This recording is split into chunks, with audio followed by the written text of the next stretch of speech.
ദയത്തിൻ്റെ കാന്തിയാണ് അവൾ ചാരുറ്റ താരുണ്യ രാഗമാണ്.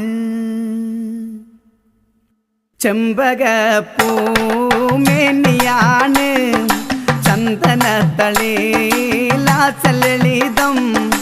ചന്ദ്രോദയത്തിൻ്റെ കാന്തിയാണ് അവൾ ചാരുറ്റ താരുണ്യ രാഗമാണ്. ചെമ്പകപ്പൂമേനിയാണ് ചന്ദനത്തളിലാസലളിതം.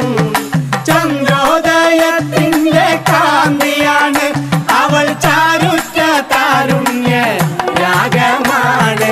ചെമ്പകപ്പൂ